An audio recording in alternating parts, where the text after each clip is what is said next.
Bluff City Media presents The Anthony Sain Show with your host, Anthony Sain. Now, let's get to the show.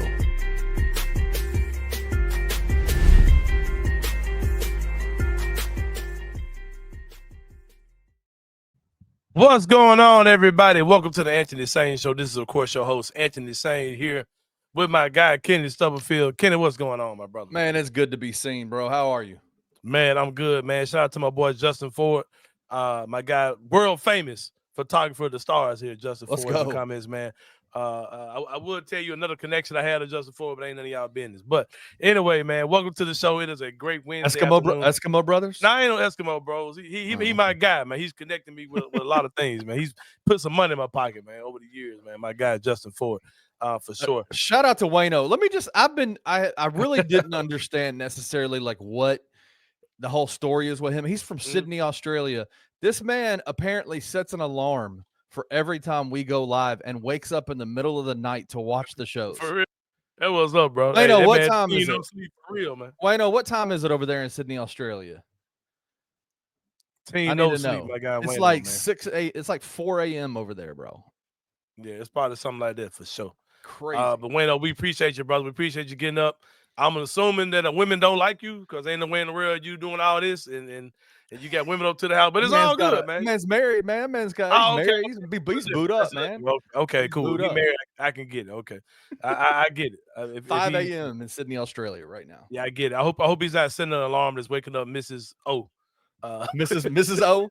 Right. Mrs. O. I hope he ain't waking up Miss O at the house, man. But Wayno, we definitely appreciate you rocking with us, bro. For sure. But it is a great show today, planned today. We got a lot of stuff to talk about, Kenny Stubblefield. Yeah, we do.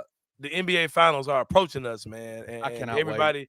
if you are a Grizzlies fan, all the Grizzlies fans are looking what other teams are doing and wondering what should we do and should we do things the way they're doing it. And then you see teams like the Knicks, they fired Coach Tom Thibodeau.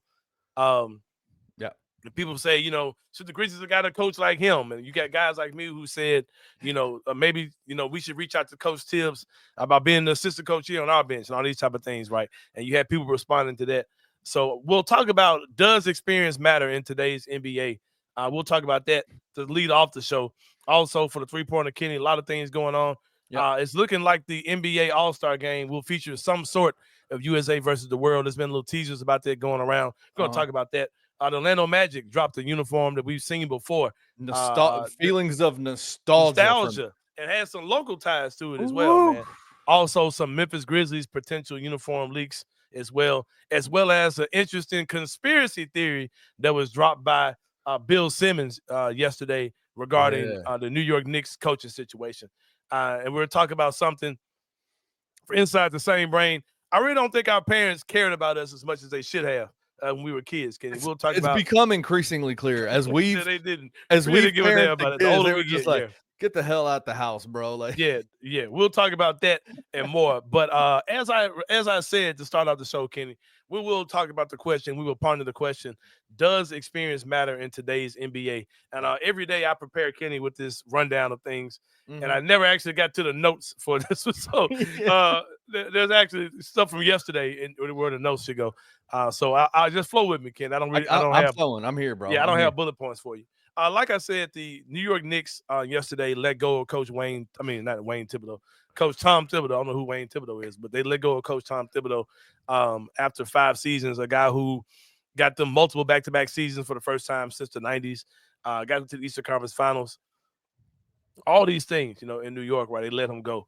And then the questions were, why, what were they trying to do? Can you really blame him? All these type of things came out, right? Yeah. And you look, I put something out saying the Grizzlies should reach out to him now about being first year coach Tom Easter. I mean, I gotta get my names right. Yeah, Tom Isolo. Who? Tuomas. Yeah, I mean, you were super close. I just kind of Americanized it. Yeah. Thomas Isolo. Yeah, Tommy Isolo. T-Baby. We're going Memphis. T-Main. Let's go Memphis. T-Main on the bench now. I love it. But Coach Isolo, like, as far as I was suggesting, like, the Grizzlies to reach out to Coach Thibs to get a veteran coach to be his lead assistant, right? A guy who can kind of help him with some things he's never seen before in the league, can really preach that defense to him. Just being a guy who is going to be respected in the locker room, right? To help out a coach that you feel like has the the intelligence and the basketball intellect. The chops, right? You Yeah, got to the get deal a guys guy with who's been there, chops. right? Yeah. And I got different responses from people. People saying we should have just hired him as the coach and all these type of things, and Coach Thibs would never come here. And it just kind of made me pose the question, because this guy, I can't remember who it was, but somebody on Twitter like goes into this kind of a long tweet response. It is all about, where this franchise is. Right. We need this vet coach, right? We need to bring in this guy who's, got experience, who can lead these guys. And I had to remind him, and I'll say this again on the show. I think I've talked about this before, but I'll talk about it again. If you look at not just today's NBA, Kenny, Yeah. NBA history suggests that that's just not what happens. It's not what happens. Like when you look throughout the history of the league, and I'm gonna say that the league NBA started when Magic and Larry Bird came. There was no NBA before. There was no NBA before those dudes. I don't go back then. I also say that because that's when I was born. I was born in '79, so I don't count the NBA outside of before I was born. What's the phrase you use? Until black people got in the league? Yeah, until you had like smooth black dudes in the league, the NBA don't count, man. So Dr. J and Magic is kind of when the founders of the NBA. I love it. Just gonna go back in history, man. Like, and I'm gonna just kind of point to, you look at the Oklahoma City Thunder, right? Right. And this is a team where they got Coach Mark Daigneault, who was a G League coach in the Thunder organization. Right. The Thunder had Billy Donovan before that was their coach, long historic, all-time great college coach at Florida, right? He came and he couldn't get that team over the hump. And then you bring in Mark Daigneault to be the guy to get you over the hump. Like, that's a recent example, right? You got the Boston Celtics, who had Brad Stevens, another great legendary college coach. He couldn't really get that team over the hump. He steps down. They hire Ime Udoka, who also didn't get him to win a championship, but he got him to the NBA Finals. Right. He's proven to be a great coach in the league, right? Right. This was a first-year head coach guy. Mark Daigneault was a first-year head coach. He's about to get this Thunder team, to a championship, or in that championship conversation, right? And you look at guys like Boston's current coach, I can't think of his name, Joe Mazzulla, right? Same situation. He's the guy that won the championship with Boston. He was a first-year coach. But that's all in the last few years, right? And you might look at that like, okay, that's just a recent trend, Kenny. But I'm here to tell you, like, through the history of the NBA, it has more often than not been that first-year guy who comes in and takes over these vet teams. I'm gonna go back to 1980, which is when the NBA started. Back when, go back to his roots, right? I'm gonna go back to the roots of the league, right? Which is the year that Larry Bird and Magic Johnson hit the league. Right. The Los Angeles Lakers won the championship in 1980. Their coach was Paul Westhead, who was the first-year coach. I'll fast forward you a little bit to, I want to say Casey Jones was too, when he won championships with Boston. I might be incorrect on that. I want to say Chuck Daly was when he was the coach of those Pistons teams. Phil Jackson was the first-year coach. They got as far as they could go with Coach Doug Collins. Doug Collins. They got as far as they can go. They brought in Phil Jackson, was the first-year coach. Right. Just gonna go down the list. Phil Jackson, of course. San Antonio Spurs. Greg Popovich was the first-year coach. He's an anomaly. I'm not really going to count him for or against the argument I'm trying to make, because he was the only coach they had for a very long time. He was there through every iteration of that team, so that doesn't really count.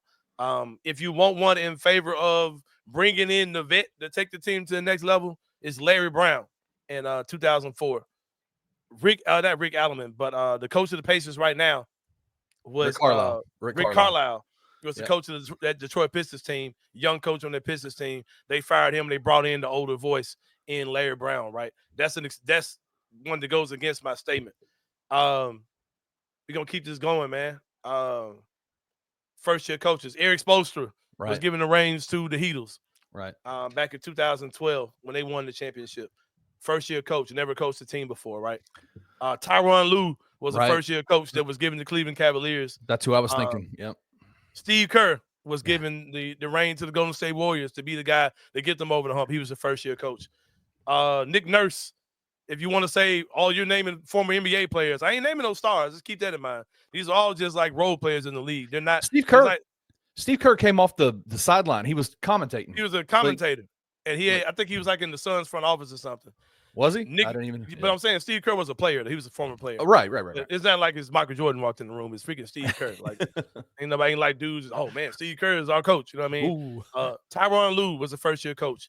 Eric Spoelstra, first-year coach. Nick Nurse, first-year coach. Ime Udoka, first-year coach. Joe Mazzulla, first-year coach. Mark Daigneault, first-year coach. All throughout history, teams have been, when they've made the move to go from the coach that got them to the top of the mountain, it took another guy to get them over the top of that mountain to a championship. And way more times than not, it's been a guy that has the credentials of a Tomas Isolo than Mike Malone or whatever or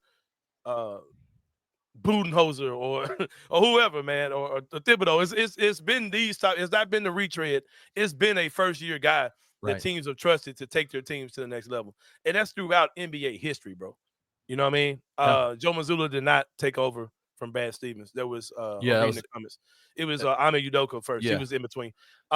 He got caught. He got busted. Right. But like I said, Ime Udoka didn't lead them to a championship, but he was in the finals, and he's proven to be a good coach in Houston.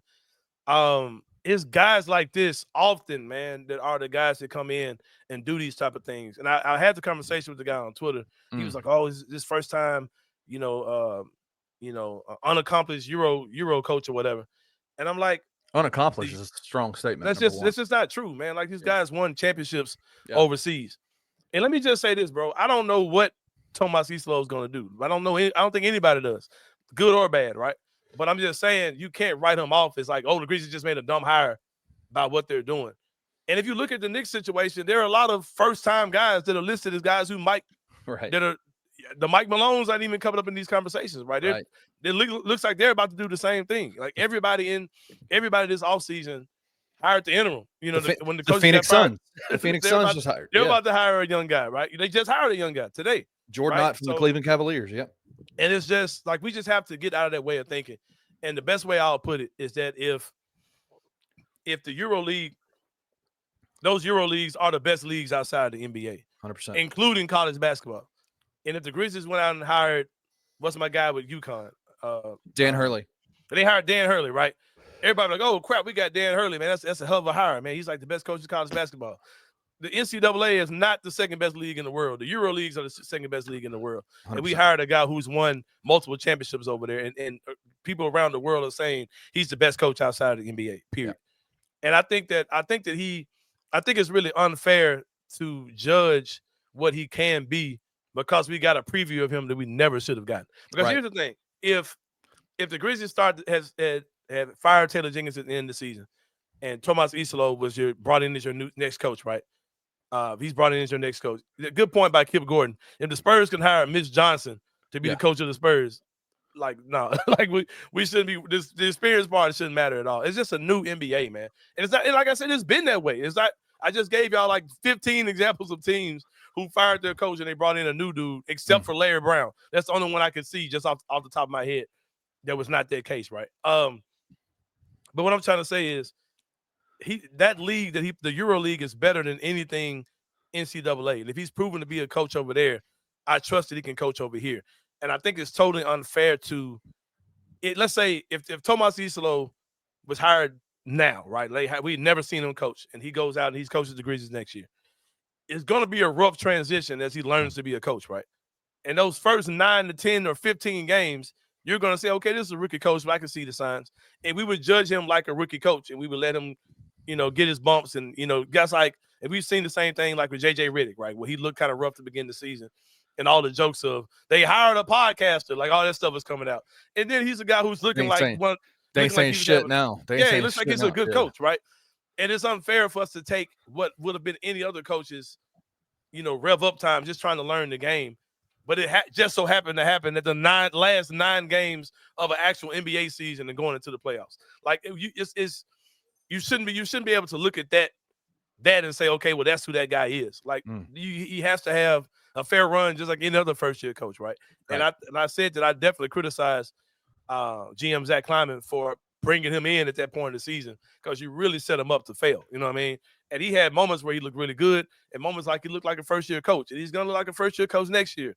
But that doesn't mean he's not the dude, bro. Like, history shows you that these type of dudes are the guys that get these teams over the hump, man. Yeah. And I just think that we have to keep those type of things in mind. Like I said, I don't know what he's going to be.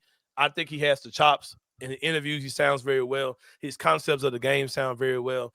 And I hear a lot of people say things like Taylor Jenkins 2.0. If you hear this man talk and actually explain basketball, It's he not. confidently can speak hoops like no coach we probably ever had here since Hubie Brown, just being real with you. As Right. far as straight out being the talk hoops. He knows the game. He knows strategy. I like his strategy. And if you like what the Pacers are doing, he has that same type of mentality as far as getting the ball up court, fast pace, Yeah. getting into the fast break, getting the ball up ahead, putting in the ball in your best player's hand. All those type of things are concepts that he lives by. Plus, on defense, he's big about attacking the ball handler, attacking the point of attack, having versatile defenders on the court. That's something he's big about on defense. And we didn't get to see that this season because he wasn't running our stuff, man. But I just think we just do a lot of complaining about, oh, we should have got a vet coach, and oh, we should have waited to get this vet. And like nobody in history does that, bro. Like the entire time has been a bunch of first year guys. An NBA coach's career feels like no more than 4 or 5 years in a particular team anyway. So it's mostly new guys coming in. And like I said, I think that he's been open to criticism because he came in at the end of this season. But I don't really think that's a fair way to gauge what he could be. Do you think it's fair to say that he came in kind of with the stink of the second half of the season on him already? Like that people, I think Memphis fans are almost kind of done with the by the end of the season, it was just like, man, let's just put them out of their misery, get this thing over with, kind of a deal. Like, do you think that was a part of some of the commentary around Tomas Isolo was just that it was the end of a really rough season, but in the end, I think he caught the tail end of a lot of crap, man. Like this was a very weird season, bro. We had a season where a bunch of grown men came into a room and said, "Hey, let's run an offense that's going to make John Morant look worse." Like that's what they came out of a room saying, right? And let's draft this 7'4" monster of a big man, and just don't set screens with him. Like let's these are the type of things that we had to deal with and we had to make excuses for. And let's play Desmond Bain, John Jaren, 20 minutes a game. Like let's do that. Like all these things, all these weird things were happening this year. I'm gonna go back to what Greer says. Yeah, I want to put this up here. Yeah. Yeah, he says, does hiring a rookie NBA coach hurt you in the short term or help you extend your championship window? I think the answer to that very well could be both. Like as we see throughout time, I don't think the Grizzlies are going to be bad this year because we have a first year head coach. I don't understand where that logic even comes from. Because at the end of the day, bro, if the Grizzlies, one of the reasons why the Grizzlies could not look better than they did this year is because we got 50-something games with John Morant as opposed to 60-something, 70-something. All these teams that are left, the 2 teams that are left playing in the NBA Finals, the 4 teams that played before that, all had guys with their stars qualified for postseason awards, if I'm not mistaken, where their best player all qualified for those awards, right? And I just think that those type of things matter to us more than anything. If we get the roster together, if we make the moves we need to make in the offseason to shore up, give us more veteran presence on the wing, and maybe get a backup big or whatever. The guys stay healthy, man. If the guys stay healthy, we're healthy, man, we're going to be good. Like we can win. We could. I'm not saying we're going to win a championship next year. Probably not, bro. But I think we'll be a much. I believe our floor will be raised for sure. And I don't think if we end up having a rough year next year, I don't think it's because of who the coach is. It'll come down to the same stuff it's always been. Our season ended with John Morant on the ground. You know what I mean? So that's how I think things are gonna go. And like I said, I don't know, bro. Like I don't know if he's gonna be a good fit or not. But I don't think that the fact that he's new is evidence that he won't be a good coach. Because there's been too many first year coaches that have came in and really showed you that they can do their thing. I think honestly, and I think Wayno brings up a good point. Mm-hmm. He has a season in the NBA under his belt as an assistant, plus 9 regular season games, plus and the freaking playoffs, and 2 play-in games and 4 playoff games against one of the best teams in league history. You just league history. About it. Yeah. I wonder, like, there's a part of me that's like, yeah, he was put in a really rough position, right? Like, a position you'll never see again.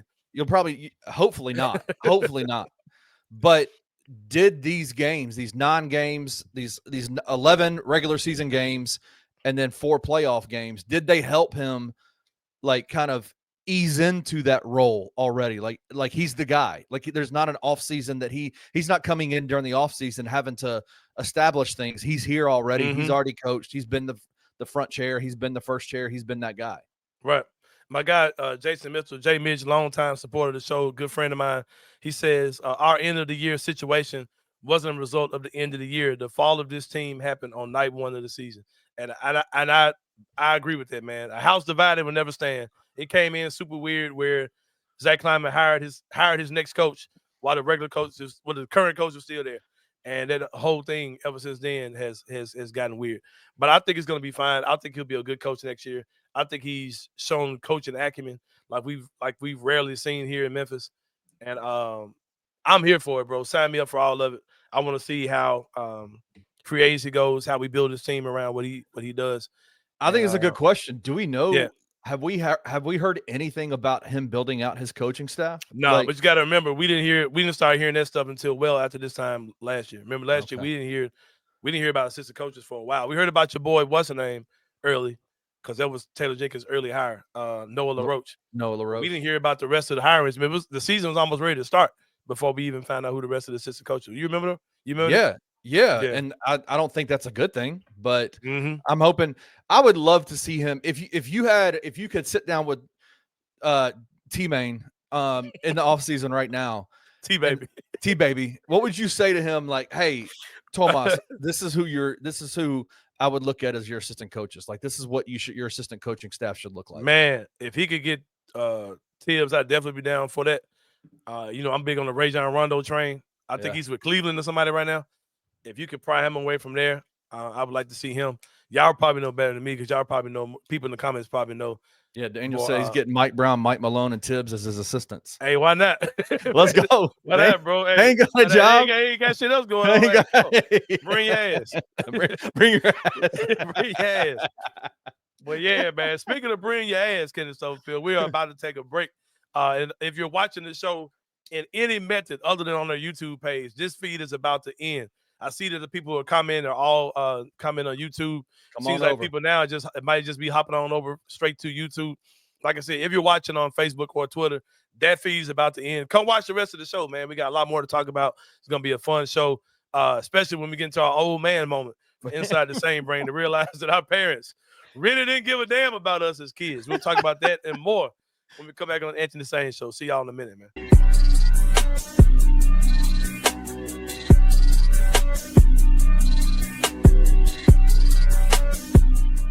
I don't think it stops them because the biggest point is they're going to have SGA regardless. SGA is not going anywhere. That's the centerpiece. That's what makes everything go. There's an argument to be made. You got to pay everybody, and things are going to change, and things could potentially look different.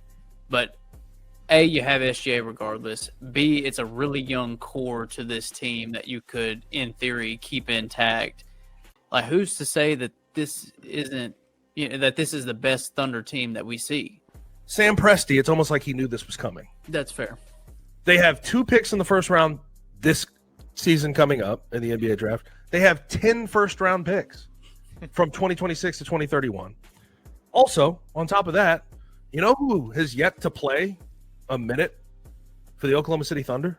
Nikola Topic, their 12th overall pick from last year. Tune in to On the Bluff with Christian Fowler and Gabe Kuhn every Tuesday at 12 p.m. on the Bluff City Media YouTube channel. A Memphis-based dispensary with 2 local stores in the Sanderland Center and on South Cooper Street.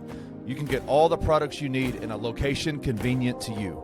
Each store offers an intentional shopping experience with dedicated bud tenders to answer all of your questions, from product selection and mushroom blends to our personal favorite, the Delta 9 seltzers. You gotta try the Peach Buzz.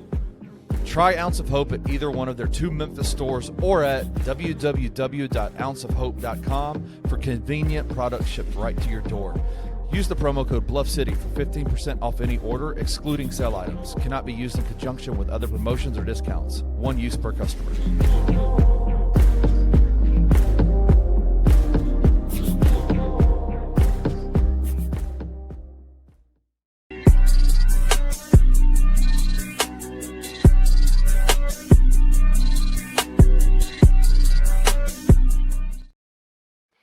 What's up, y'all? Welcome back to Anthony Sain Show. Glad y'all came back after the break. Shout out to my people who started on Facebook and Twitter and slid over to YouTube. Y'all getting better, man. Y'all understand it. Some of y'all just understand the assignment. Just go and start on YouTube, man. But it's all good. We appreciate y'all, but we are back. Ken, it's time for the segment of the show where we talk about 3 things going on in the world of sports, man. We call this joint the 3-pointer, Kenny Stubblefield. First point I'm gonna make, Kenny. Yahoo Sports reports that the NBA All-Star Game is more than likely set to feature some aspect of USA versus the world. I think this might be about the dumbest shit that we've seen. Is with the this All-Star new? Game. Is this a new thing? This has happened. Or They've did they been do this? doing it. They tried it. Didn't they try with the Rising Stars or something like that? When I saw, the Rising Stars game at one point for at least about a 3-year run. Because I remember when I went to cover the All-Star game in Chicago, the Rising Stars game was first year and second year world players against first year and second year USA players. Team USA and players. that whole concept was ass too. Right. Because Josh Jaren and Brandon Clark were all first and second year players, but BC played for the world team, and I was like, all right, this is goofy. But the whole concept is goofy. And here's the thing. I want you guys to clearly understand what I'm about to say. Do I think that a USA versus the world game would be incredible? Yes. Oh, God. I would pay pay-per-view to see that. If you could get the USA versus the world, I would love to see that. Because, of course, one thing, I think it would end all the nonsense because the USA would bust their ass. Let me just put that out there first. The USA would beat the shit out that team. Let me just put that out there first. Yeah. Let me say that. I think it'd be a great game. But it shouldn't replace the All-Star game. The All-Star game is, I'm about to have a get off my lawn, yelling at the clouds moment. Right. It's supposed to be East versus West, bro. It's supposed to be the best players from this conference versus the best players from this conference, regardless of what country they're from. And the fact that you're gonna now, is the NBA full of European stars? No, it is not. That's a misconception. Is it a global league? It is not. Is the NBA top heavy with stars of global stars? Yes. Your current MVP, the MVP before him, MVP before him, they're all international players. If Giannis wasn't a basketball player, he'd be from Africa, but he'd be a refugee from Africa, but he's Greek. But anyway, it's still international. But anyway, that's a whole nother conversation. You're correct. But he wouldn't be in the Greek. If he ain't play basketball, he'd just be somebody from Africa. But anyway, do I think it'll be a good game? Yes, but it's not the All-Star game, bro. And like I said, there's a huge misconception that the world has caught up because you have the Giannis's of the world, you have the Lucas of the world, you have the SGAs, the Jokic, all these type of guys. They're very top heavy. Yeah. But when you get into the bench and when you get into those guards of international guards, bro. Yeah, you go ahead and bring out one of them Bogdanoviches against Anthony Edwards and Ja and come on, yeah, you go ahead and bring out one of them Bogdanovich brothers. Put them out in your starting lineup. The one that didn't make the NBA. Bring him. Bring his ass him. on. Yeah. Go get Dylan Brooks to be your wing, right? Go get RJ Barrett. go get RJ Barrett, man. Go get Dylan Brooks, man. Nah, bro, it ain't nowhere close. It is nowhere close. Like, and this is the main part. First of all, I don't think the world team is nearly as deep as people think. Plus, there's a lot of bigs. Most of the global players are big men, like true power forwards and centers. There's not a lot of guards. There's not a lot of wings going to be on those teams. Is the starting lineup sexy? Hell yeah, it's sexy as hell. You looking at Luka, SGA, Jokic, Giannis, and Wemby, right? That's an insane starting lineup, right? Yeah, get off into that bench, man. Get off into that bench for sure. You go put Dennis Schroeder on your team. What you doing, man? You know what I mean? Like it ain't as many dudes as people try to act like it is that are international born players. But here's the part that I think bothers me the most. All-Star game nominations affect a lot of things. It affects guys' payroll, endorsements, Olympics. It affects legacies, Hall of Fame, all those type of things, right? And in a situation where you're limiting, because currently the All-Star teams are 12 dudes on the East, 12 dudes on the West, right? If you're doing 12 versus 12, and you're limiting the All-Star game to 12 American-born players, you're going to be like grandfathering in. I don't want to see Vucci Mane in the All-Star game. You know what I mean? I don't want to see that, bro. Like I don't want to see Schroeder will be the starting point guard. Dennis Schroeder will be an All-Star every year. Every year, if they do the team. And he's nowhere near an NBA All-Star. World bro. versus the NBA. You would see Dylan Brooks in an All-Star game. Yeah, it's crazy. RJ Barrett would be an All-Star. It's crazy. And we've seen guys who you know, like the Laurie Markkinens, these type of guys. You know, they make the future Grizzly Laurie Markkinen, right? Like you see these guys, they make the All-Star game, and they don't make the All-Star game again. But people want to put them in their list of international All-Stars. Man, those dudes aren't. I'm talking about green light, solid green All-Stars, guys that are there every year. Yeah. If you limit that to 12, make an All-Star team and only name 12 Americans. You can't do it, bro. Like it's too many dudes you're gonna get cut off while you're watching some guy that's an international player who really shouldn't be in there in the first place. I saw Greer said that he liked the multiple teams this past year. That's the only argument I have. If you want to do it like a 4-team thing where you got 24 American All-Stars, like 3 8-man teams, and 1 world team, there's 8 players, I can kind of get behind it, but you got to do it right. It's got to feel like a real game.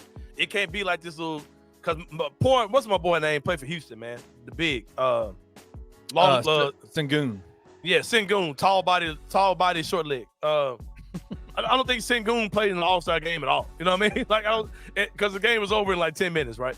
So if they make that where it's maybe even a 2-day thing, where it's like a real All-Star game tournament, where you got, 3 USA teams and 1 world team of 8 players, where you got, in that case, you got 24 American All-Stars as opposed to, it'd be the same thing. Yeah. Well, it wouldn't be that many spots, but you got opportunity for 24 American players and 8 world players. I could get with that, especially, but even with that, bro, I don't even want to do that either, because why am I splitting up the American team?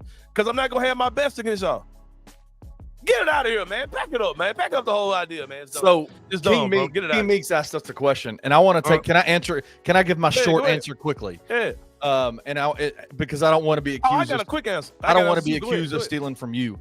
No, I think adult men NBA fans, adult women NBA fans, I think this is more on us than it is on them revamping to make it interesting for us. This is just an exhibition game for the kids, man. It's for the kids, and it's for the sponsors. Like, let them enjoy. Let the kids, and the sponsors enjoy it. And I'm glad you said. And just as a avid basketball guy, as somebody who's grown in my knowledge of the game, I appreciate the regular season and playoffs more than I do the All-Star game. Put the All-Star game in a proper perspective. This is not. Why do we need to make this thing a competitive thing for us? For us. It doesn't matter for us. The kids will still love it because they're seeing dunks and they're seeing great. They see all their heroes on TV, right? Like at the same time, and that's cool. But if you're a grown ass man, who cares? Like, just enjoy it. Just let it be what it is. That's my whole. How do you fix it? Fix your thought process on the All-Star game before you start trying to tweak the All-Star game to become something that it's never gonna be ever. Right. I'm gonna say this. Pull Greer's last comment up. He says 4 teams, 8 players, best 24 players, first to 50 wins. That's what they did last time, Greer. You had dudes who still didn't play. They just flat out didn't play. You know what I mean? And then you had Draymond Green coming out and saying these kids shouldn't be playing on this court. They ain't supposed to be on Sunday. It wasn't true because I had to see Keon George on Sunday. Then you better beat them in a game to 50. You didn't beat them. They won. No, they didn't. No, that all happened on All-Star Game Sunday. Remember? I know. Well, they played in the. Oh, okay. You're right. Yeah. Yeah. You're right. All right. Here's how you fix it. And I'm gonna say this before I get into if you want to fix the All-Star Game. You made a good point because I talked about this on Twitter and I said as soon as we go Monday through Friday, I'm gonna find a way to talk about this. And you just opened the door. The unfortunate way with the way that the NBA is covered now because of social media, little kids don't have the opportunity for these players to be their freaking heroes like we did, bro. Right. Because we dissect the game and celebrate losses so much and celebrate failure and try to pull all these players down so much. The kid, man, I'm listening to Gabe talk about the game and he's calling SGA a foul merchant. I'm like, dude, are you crazy? When I was a little kid, I would have looked at SGA like he was Kobe freaking Bryant. Like he was that's who he plays like. The best player ever seen. Kobe did. 100%. But Gabe's running around and call him a foul version. And why? Because this is the way the NBA is covered by these goofy ass dudes who don't even allow kids the opportunity to look at these kids like heroes. Like they dissect everybody, bro. And it's just such a hating ass culture when it comes down to the freaking stars of the game. That these guys the way these kids don't even have the opportunity to enjoy the game the way that we did. It's crazy. But if you want to fix the All-Star game, it is a very simple fix to me. We all understand that money runs all this stuff, right? All of it. Yeah. All you got to do is very simple, Kenny. Do your traditional East versus West. You ain't got to do none of this picking teams. East versus West, right? Have a defensive MVP award where it's like for $3-4 million, whatever you're doing. Get Nike behind it, whoever. Make their defensive player of the year, defensive player of the game award, right? If 4 or 5 dudes are out there playing defense, it's gonna look like everybody's out there playing defense, and it's gonna make guys fight for that award. You get a couple dudes trying to play hard to get this defensive player of the game thing, right? And it'll get guys to play. Like all this other gimmicky stuff is just dumb. It doesn't make any sense, man. And I'll say, let me add on. So King came in here and said, "I think players don't give a damn no more for the game. They didn't care back then when they you didn't care loved then it. either, bro. They didn't care about it when you loved just it. Kids. You just loved it more because they were your we heroes. young. Yeah, you we loved young. it more, and that's cool. I watched Penny Hardaway in the All-Star game, and I remember like taking off work in my little high school after school job. Yeah, at Foot Locker, taking off that Sunday so I could see Penny in the All-Star game, right? But bro, if you go back and watch them games, they're doing the same crap. They not playing defense, bro. Like them dudes are not playing defense at all. Like, and that didn't just start. They were just freaking kids, man. They were just gods out there to us as young kids. They were just our heroes, right? Now we're grown-ups. Now we got bills to pay. Now we got kids to raise. Yeah, now we man. got jobs to do. It's just they're not heroes anymore, and that's okay. It is all good. It is all good. But Kenny, speaking of heroes, Kenny, the second thing that's on my mind, the second point I would like to make, the Orlando Magic, Kenny, are dropping new uniforms. Man. And they're throwback. And it's kind of crazy because all their jerseys look like this. Yes, they do. Everything they've ever done looks like It's this. the star. It's the star. That's what makes it. That's what makes it old school, nostalgic. Yeah. And I heard somebody, they were knocking the one that's in the middle, right? They were saying that joint should have been all black, like the pinstripe joint. Yeah. Then somebody's like, "No, man, it's to play off of the warm-up jacket joint." I was like, "Oh shit!" Yeah. And I had that warm-up jacket. Yes. And I want to say it came from something my brother was doing. Yeah. One of my brothers was doing something with the preseason game, and I got an actual Magic warm-up jacket. Yeah. But I don't know where it's at now. I probably gave it to somebody like a dummy. But that's what that middle one is supposed to be. Oh. But those are dope. Those are joints, that's the penny. That's the pennies. That's the pennies. That's the 3 colorways they had too. There's the white, the blue, and that's the color of the warm up in the middle. I like it. All of Orlando's jerseys look like that though. I had a hat. I had a hat that looked like that middle Orlando Magic jersey right there, the number 25. And I almost got my life taken over that hat when I was 12 years old. God bless, man. Nostalgia. But that Magic stuff was definitely that gear, man, for sure. And also with those leaked reports getting Summerfield, some Grizzly stuff came out too. The Grizzly jerseys came out. But the alleged Memphis Grizzly jersey, I know you're working on that. There it is. I ain't gonna lie. First of all, that throwback Nike sound in that joint is hard as shit. Sign me up. And when the Grizzlies first got here, if you bought a Grizzly jersey, that's the jersey you bought. That's the jersey you had. It was the Jason Williams joint, the Shane Battier joint. Yes. You see the Pau Gasol joint, but it was those 3 though were the ones you see the most, and it was that jersey. Still one of my faves. They wore that jersey a few years ago, but they're bringing it back allegedly for the 25-26 season. That Nike symbol is hard. That's just cold, bro. But yeah, that's one of my favorite Grizzly jerseys for sure. But yeah, I'm down for all that. But number 3. I've seen some people say in the comments they're tired of the Vancouver colorway. Are you tired of it yet? Maybe. I'm tired of seeing the Vancouver jerseys though. I don't want to see nothing but Memphis, man. Get them out of here. Pack it up. Yeah. Pack up the Vancouver stuff. Oh, and for the people who wonder, I'm sure I've talked about this before, but I get a new audience all the time. The people who wonder why the Grizzlies can't take that Vancouver jersey and put Memphis on it. The way it was explained to me is that with all the people that are involved to make that jersey happen, whether it's the NBA, Nike, and Mitchell and Ness. Mitchell and Ness owns that jersey. They won't allow the Grizzlies to alter that jersey at all. And it also can't be a permanent jersey because the Grizzlies get single-year permission to use that jersey from Mitchell and Ness. Mitchell and Ness won't give them the absolute rights to use that jersey, which was also told to me that the most awesome Grizzlies logo of all time, which is that big-ass blue bear, big full-body bear that's like this. Yeah. Whatever he's doing. Hold on. Do it again. Let me see. Hold on. There you go. There you go. I like that. see if I can find something with it on the end of this. The bear that's like that, but blue. Yep. I love Like that this? logo. Yeah. Yeah, the one that's like that, but blue. You'll never see that joint as a permanent Grizzlies logo because of the licensing issues they have. Wow. But I think that's the dopest logo ever. That big blue bear like that is freaking cold. But Yeah. you'll never see that. But yeah, man. Number 3 though, bro. Number 3, Bill Simmons and his latest. Crazy conspiracy theory. Yeah, in his latest podcast, he says, "Don't quote him on this. Like, don't aggregate this. Don't spread the word on this." Sorry, But Bill. he says he's hearing. You're right. He said he's hearing a lot of rumblings that one reason why Thibs was fired is that the Knicks are planning on trading for Kevin Durant, and that Kevin Durant doesn't want to play for Coach Thibs, and they think that if there was a Giannis deal, it would be the same way. And I want to say that one of the candidates, who did Phoenix hire as their head coach? Jordan Knott from the Cleveland Cavaliers.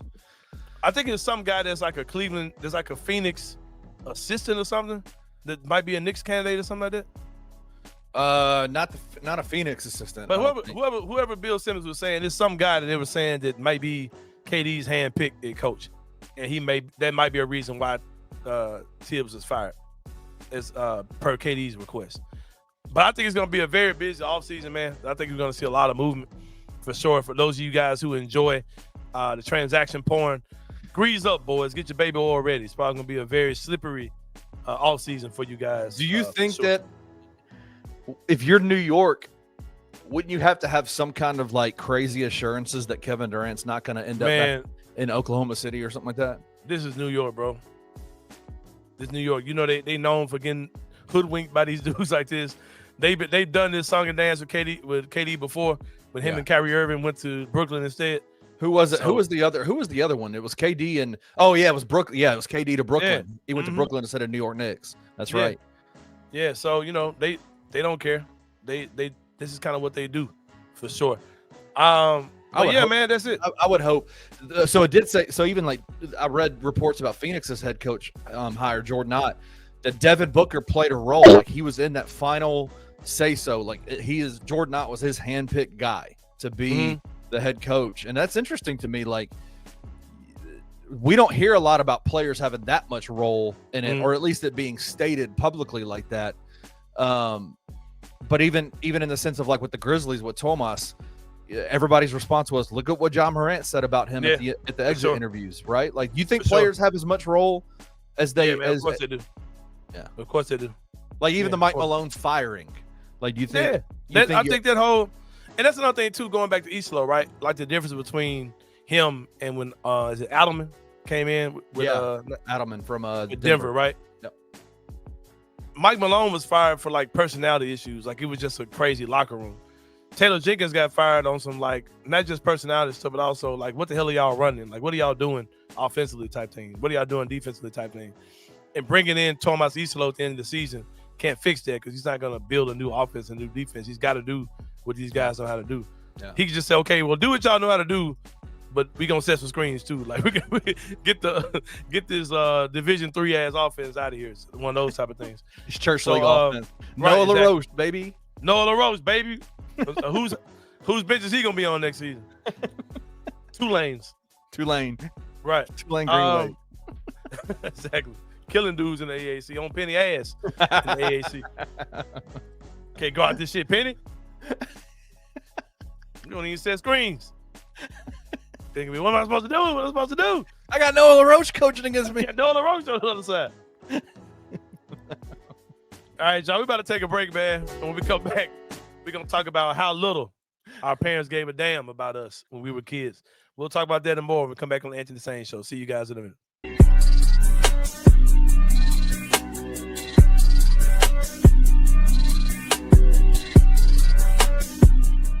A Memphis-based dispensary with 2 local stores in the Sanderland Center and on South Cooper Street. You can get all the products you need in a location convenient to you. Each store offers an intentional shopping experience with dedicated bud tenders to answer all of your questions, from product selection and mushroom blends to our personal favorite, the Delta 9 seltzers. You gotta try the Peach Buzz. Try Ounce of Hope at either one of their 2 Memphis stores or at www.ounceofhope.com for convenient products shipped right to your door. Use the promo code Bluff City for 15% off any order, excluding sale items. Cannot be used in conjunction with other promotions or discounts. One use per customer.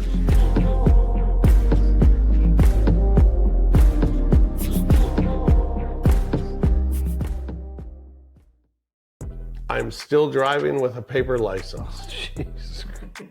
I have not received my license in the mail yet. It's supposed to take up to 20 days. It's been about 10. The man still got a paper. He still got a paper license, a expired plate, and an email. All right. Well, that's the other update. I still have the expired tags. Man got a paper. He got a paper license, expired tag With an email. with an email.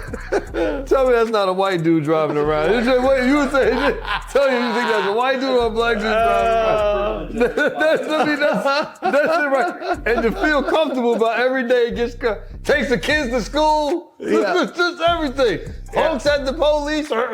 Doing a great job. Love it. Tune in to the Night Court podcast with your hosts, Rob Fisher and Brevin Knight, on the Bluff City Media YouTube channel.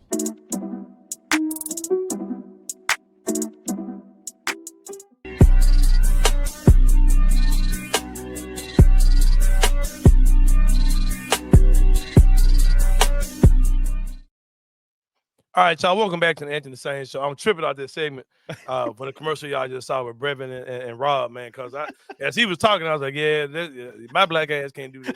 This man, let me tell you this. I mean, Rob has for weeks gone with an expired license, expired tags, and it's just all he's complaining about is I got to go stand in line to get all this stuff done. Man, look, And it's like you do that while black in Mississippi, you gonna spend the night in jail.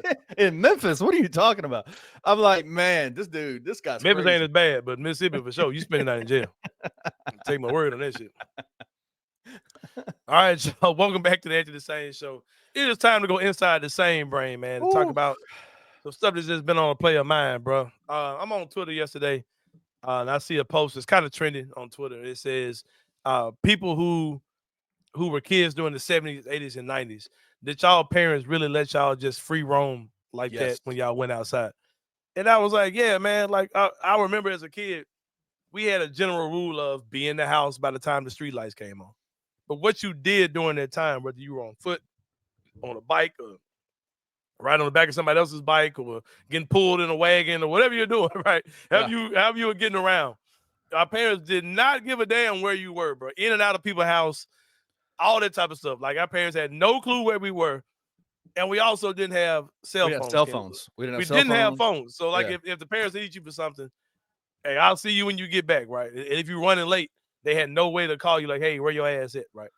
But all those things were just common. Like, it was common for those things to happen. If you wanted to call yourself really grown and try to go get a tattoo or something, like a Trilogy Tattoos, Let's go. and go in there playing like you over 18, you might could do that too. But if you are a kid who's walking around the neighborhood and your parents are not watching you, if you're 18 years or older, you can go to my guy Richie Jarvis at Trilogy Tattoo Company, man. Get you a tattoo over there. The best for the past 27 years have been doing in Memphis, man. They ain't no fly-by-night people. Go check them out, man. The best tattoo in the artists. The OGs Some of the best tattoo artists in the city. Your favorite tattoo artist work at Trilogy, man. That's right. If they got their own spot, they more than likely came through my guy Richie Jarvis and Trilogy. Get with them. I'm about to get my first joint, man. I'm about to break my tattoo virginity on y'all, man. I might get the Underground King tattooed on me, man, because I'm the Underground King of so many things. Let's go. My guy, Edward the Fourth. I got he my got first his first tattoo. joint. Yeah. Same with me, Edward. I got my first tattoo at Trilogy. Yeah. I'm gonna have to get some more. Right. Tattoos for me are. There's a lot of folks that have a lot of thoughts about tattoos and like why would you mess with the skin God gave you? I'm a big fan of like I have things that I want to remember, things that mean something to me that are special to me. And my next tattoo that I'm gonna be getting from Richie over at Trilogy soon is something that reminds me of my son. And so I have their names tattooed on me. I have my son's name here. I got my daughter's name somewhere over here. I got just a ton of stuff. I love it, man. It just helps me. It just is to me, it's a really cool way to remember things. And so I Trilogy's feel the it. best. Trilogy's the best. I've got 2 reasons why I've never had none. I go by the Gary Parrish method of this. I remember Gary saying this a while ago that like there's nothing I did when I was 18 that's still dope to me now. Like the stuff that was important to me when I was 18 is not important to me now. He said the only thing that I still like from 18 to now is like I think he said Mountain Dew and Doritos. It's like it's like the only thing. He said that's the only thing that mattered to him. And Oreo cookies or something. But I get it. And I got eczema. I'm scared I might break out. That's the only reason why I ain't never did it. But yeah, I'm gonna go and get my first joint for sure, man. Wayno's gonna get. Hey, Wayno, you got to get Santi's jersey tattooed on your back and your face, bro. That's what I'm talking about. Yeah, that would be kind of nasty. Wayno's a huge Santi Aldama fan. Yeah, massive. That's what's up. Well, I hope whatever team Santi plays with, you'll still be a Grizzly fan after this offseason, Wayno. But if you're not 18 years old, able to get your own tattoo with Richard Jarvis, you probably still remember the times like when we were kids, Kenny, when our parents gave us absolute freedom to do whatever we like to do, right? Yeah. And it's so crazy, bro, because like now, like I lived in an apartment complex at first, and I never let Gabe go outside and play with the kids in the complex. Never. Like he never, not even right in front of the door. Never. Like maybe one time I done play with the kids in an apartment complex. And I live in a nice neighborhood. Yeah, now. you live. Yeah. And they call this shit White Haven. This shit ain't White Haven. I don't know what this shit is. Like, you live in the country, bro. I live in the country, bro, because I'm sitting there looking at Mississippi out my window. But they say it's White Haven. But anyway, Gay goes out and he plays in the community. But even with that, I don't be like, man, bro, we used to roam, bro. We used to be like gone, bro. Like gone all day. Like leaving the house in the morning. Don't talk to our parents at all. It would show up right as it's turning dark. Like, and we'd be burnt up in the sun. And like, we had absolute freedom, bro. Like, this just does not compute. It's just like the stuff that we do now, the way we parent our kids, buying them a phone when they're 8, 9 years. Gabe has had a way to communicate with the outside world since he was 4 years old, bro. Yeah. He had an iPad that had where he could call people on FaceTime and stuff like that. FaceTime call. Yeah. Even if you went on Wi-Fi, he's had this since he was 4 years old. Yeah. And like I could not imagine a world where even at the age he is, like even with me, man, like my mom worked and got off every day at 6. My dad did too. My mom, I was a latchkey kid in the 4th grade, bro. Yeah. Riding a bus. I was getting up in the morning, riding the bus to school, getting dropped off by a bus, the school bus. Not the city bus, the school bus. It had a key to my house tied around my neck. And I was in the 4th grade. Gabe is in the 5th grade, and we just now started really letting him kind of stay at home by himself, but not for no long periods of time. Right. But like, I couldn't imagine Gabe being a freaking latchkey kid a year ago, bro. Like, well, 2 years ago now because he's going to the 6th grade. But by 4th grade year, fam, I was a latchkey kid. You know what I mean? So it's like, I could not imagine him doing it. What do you think was better? Like, what's a better way? I know is because I feel like what is the constant like saturation of information about how dangerous it is for young kids out there. All the information you can get about, things that happen. I don't think it's any worse now than it was back then when we were young. That's what I'm saying too, man. I don't particularly think that the stuff is worse. We're just horrible neighbors, bro. We don't know our freaking neighbors. We don't take the time in the neighborhood I'm in now. All these kids are cool. Like I come outside and I say, man, what's up with y'all? Oh, hey, what's up? What's up? You good? Yeah. Like, like I make that effort to be like the uncle of the street, you know what I mean? To the kids in the neighborhood. And like that has to be an effort. And if you got that type of relationship, you kind of can trust your kids to be all around the neighborhood like that. But we move into these snoozy ass neighborhoods and don't know nobody and ain't trying to know nobody. You know what I mean? That's right. And like back in my day, man, like if I got in trouble in school, all my neighbors on my street might get a lick in on my ass. It was gang and this ain't me to ass with me, you know what I mean? Like these days, man, it's just so different, man. Like you had a gauntlet of houses you had to go and get an ass whooping from, right? But I clearly feel like our parents should have gave a little bit more of a damn about us, bro. It's like, hey, I'm gonna ruin y'all childhood real fast. Oh no. As we wrap up the show. All right. You remember when we were in school, right? Mm-hmm. And the teacher would roll in the TV on the rack, on the little thing. Yeah. We was like, man, we are finessing. We in school watching TV. This like free time. We bullshitting. You remember that, right? Yeah. We really thought we was like, oh man, damn, she rolled the TV in. We watching some little bullshit show. Yeah. Bro, you realize that was the teachers like getaway time? Oh yeah. That was like for them. That Oh, was yeah. not for us, bro. That was not for us. I was grown before I realized. When I started working with teachers as adults, like working for these schools, it's like working with these youth programs and stuff. I started realizing, yeah, man, these teachers are like rolling at their TV so they can get the hell out of these kids' face, these kids hell out of their face for a good hour or two, man.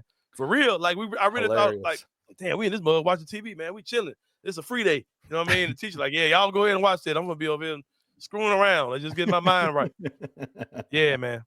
Edward Force says, as a teacher, TVs are our quiet time. Yeah, I realized that once I started actually working with kids. Like the TV was for the teachers and not for us, man, for sure. For sure. But I'm going to tell you something else as we wrap up the show, Kenny Stubblefield. It's going to tug on your heart a little bit, man. It's something I saw on Facebook one time about the whole playing outside in the neighborhood thing. Yeah. I saw a sad meme on Facebook that said, you and all your friends in the neighborhood got together and y'all played outside for the last time, but you didn't realize y'all were doing it for the last time. It's crazy. That day happened, though. That day did That day happened. The day happened where you and your friends hung out and did the neighborhood thing and hopped houses and drank water from the hose and all that type of stuff. But you did it for the last time, but you didn't realize it was the last time. Crazy. You can't get that time back. You can't, you didn't get to, all right, y'all, this is it. I'll see y'all. It just gotta happen. Y'all just stopped hanging out. Yep. But you didn't realize that was the last time, man. But it's crazy. And even now, to kind of even hit the heartstrings even more, I was reading somebody was some psychologist or something was telling how do we interact with our families, right? Like our parents and things like that. As we're getting older, as me and you are now middle-aged men with families and all this kind of stuff, you're realizing that, and I know your parents have passed, but like I still have both my parents alive. But there's this idea of like, how do we engage with our families as they're getting older? Like the people that we grew up with. And it's like, if you only see them once, twice a year, like, and they might only have, if they've hit a certain age and they only have a few years left, you maybe have like less than 10 times to see them in your life. Yeah, man, for sure. Like spend time with your people, man. Spend time with you better, people. man. You better. Yep. And shout out to my, I ain't gonna say no names, man. I ain't gonna say a last name. Shout out to my boy Rob, man. You grew up in the hood, white boy.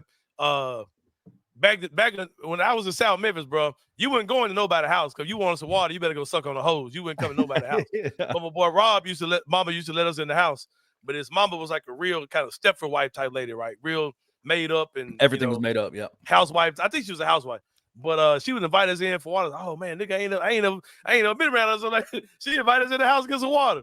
But she used to wear like perfume. Ladies back then would have, so it'd be on her hands. So she was making us ice water, but you could taste the perfume in the ice because she was digging in with her hands. Yeah. But yeah, I just have strong memories of that. But Rob, appreciate your mama, man, for opening up doors to me. Your mama was fine in here back then. I ain't gonna lie to you. Your sister was fine, motherfucker.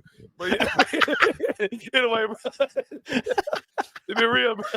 Woo! Hey, appreciate you. But yeah, I ain't gonna say my boy last name, but I'm gonna have to make sure I call him.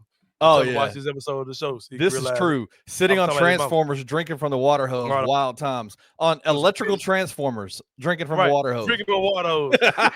In the rain. In the rain. And football, knocking the cover off that jug. Boom! Throwing the mug into the transformer. They didn't care, bro. They didn't care about us. We were crazy as hell as kids, but parents had no clue. My boy Dawson, shout out to my boy Dawson. He's gonna be on the show soon too. Yeah, I got Dawson that covers the Pelicans and the Grizzlies. Right. He said, man, when I was a kid, I left my parents' house one morning and wasn't back until I got back from out of town for a concert later that night. I was like, what?